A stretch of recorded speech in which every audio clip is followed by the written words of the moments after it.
Kamusta mga kabataan at mga OFW dyan sa abroad? Welcome back sa channel. Ngayon may bomba tayong topic na siguradong magpapainit ng ulo at magpapaisip sa inyo. Sweldo ni Senador Bato de la Rosa maaring itigil ng plenaryo habang absent sa Senado. Ayon kay Senador Ping Lacson. Isang senador na hindi nagpapakita sa Senado mula pa noong November 2025. That's over 2 months na. Pero ang sweldo niya galing pa rin sa bulsa natin, sa taxes ninyo. Fair ba yan? O isa na namang example ng para sa amin lang ang biyaya? Sa susunod na ilang mga minuto, i-breakdown natin ito ng maayos, walang bias, puro facts, with a bit of witty commentary para hindi kayo mabore. Ready na ba kayo? Hit like kung galit ka na. Comment down below ha. Present kung nandito ka pa rin sa dulo at subscribe kung gusto mo ng ganitong deep dives. Una, let's set the scene. Si Senador Ronald Bato de la Rosa, dating PNP chief yan ha, DDS icon, ngayon ay missing in action sa Senado. Simula November 11, 2025, wala na siyang attendance. Bakit? Dahil sa report ni Ombudsman Boying Rimulya na may unofficial ICC warrant, arrest warrant raw laban sa kanya kaugnay ng war on drugs nung Duterte time. Sabi ng lawyer niya, hindi naman siya nagtatago, nagve-verify lang daw ng warrant. Pero hanggang January 2026, wala pa ring official confirmation from ICC. Pero si Bato nasa Davao pa rin daw, nagmo-motorcycle with friends, parang vacation mode, pero senador pa rin. Kung ordinaryong empleyado ka, absent ka ng ilang buwan, sweldo mo ba may cut-off? Oo, di ba? Pero sa Senado, different story. Ngayon, ang star ng issue, si Senate President Pro Tempore Ping Lacson. Sa ambush interview niya, January 27, 2026, sinabi niya pwedeng implement ng plenary na itigil yung sweldo kung ma-adapt ang recommendation from Ethics Committee. Ay, nako, covered kami ng civil service law. Baka di umubra yung hindi mo pasweldohin yung senador kung walang basis. At may point siya kasi siya mismo, noong 2010 to 2011, nagtago siya ng 9 na buwan. 9 na buwan ba yun? Ng isang taon dahil sa Dacer Corbito case at hindi siya natanggal o pinutol ang sweldo noon. May precedent dito. Si Lacson cleared eventually pero ginamit ang Senado sa sanctuary. Ngayon, si Bato din. Irony ha? Si Lacson ang nagsasabi ngayon na posibleng itigil ang sweldo. Pero sinabi rin niya, wala siyang moral authority to judge dahil I've been there, done that. Bakit ngayon lang ang issue na ito? Dahil ba incumbent ally si Bato noon, pero ngayon shifting politics. Tayo'y maging informative ha? Sa Constitution at Senate rules, walang explicit na no work, no pay for senators. Salary natin determined by law, around 293,000 pesos to 331 pesos monthly. Salary grades 31 plus allowances, committee perks, annual na roughly 3.5 million pesos. Walang automatic deduction ha for absences. Kailangan ng ethics committee recommendation, plenary adoption, then possible sanction like suspension or salary withholding. Sabi ni Senate President Tito Soto noon pa, sue him. No work, no pay does not apply. May congressman daw absent ng 1 taon pero may sweldo pa rin. Pero ngayon, with possible ethics complaint from Trillanes in March, baka magbago ang rules ha? Question for you, dapat bang magkaroon ng strict attendance rule para sa Kongreso, sa House of Representatives at dyan sa Senado? Comment down below.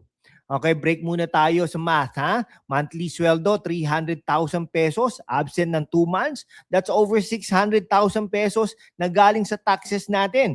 Sa inyo, mga OFW na nagpapadala para sa pamilya, mga kabataan na nag-aaral ng hirap.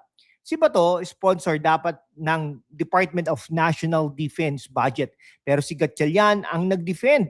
Parang ako ang sponsor pero ikaw magtrabaho. Classic Pinoy politics.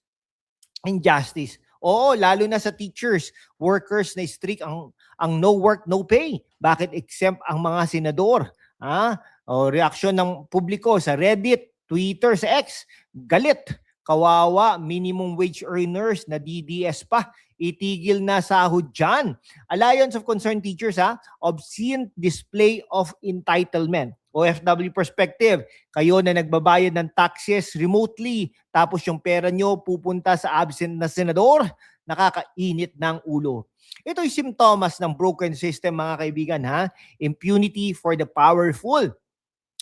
Ethics, ang possible na next na mangyari, ethics complaint ni dating Senador Sani Antonio Trillanes, the fourth, ng Caloocan sa March. Hindi, May pa. Sa May daw, sabi ni Trillanes, kasi sa May pa mag-aanim na buwan.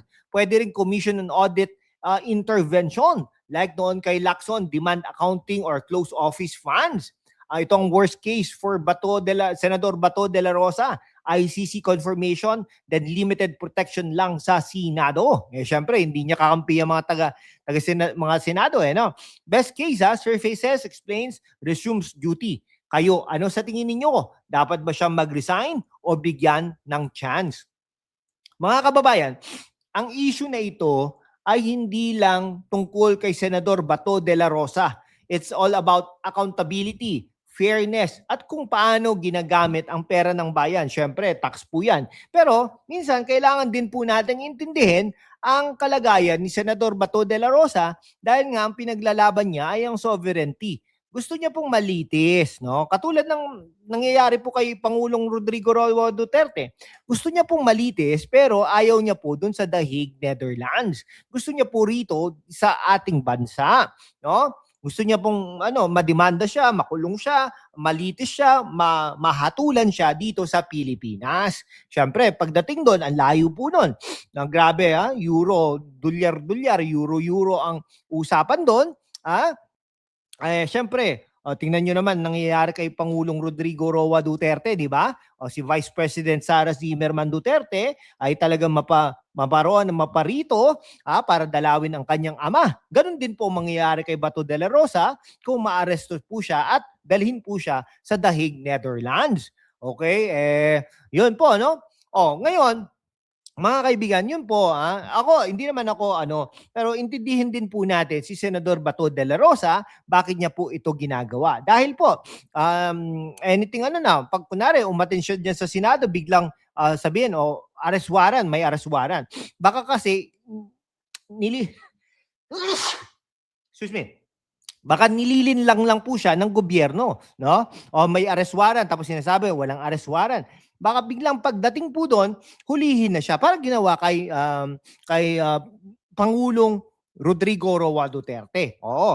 Syempre, pero nakakalungkot din kasi yung perang yan na sinisweldo niya at ng kanyang staff ay taxes po natin. Sa mundo kung saan ang kasinungalingan ay nangingibabaw, ang katotohanan ang unang sinisikil. Pero kasama kayo magpapatuloy tayo sa laban. Walang takot, walang kinikilingan, at laging handa para sa bayan. Sumali na sa aking YouTube channel membership sa #WalkWithLan at tulungan natin ang channel na maabot ang 100,000 subscribers. Ang inyong suporta ang susi sa kalayaan natin para ipagpatuloy ang pagbabalita ng katotohanan. Salamat at kita-kits sa laban. Like, share, comment your hot takes. See you next video. God bless Pilipinas. Mabuhay.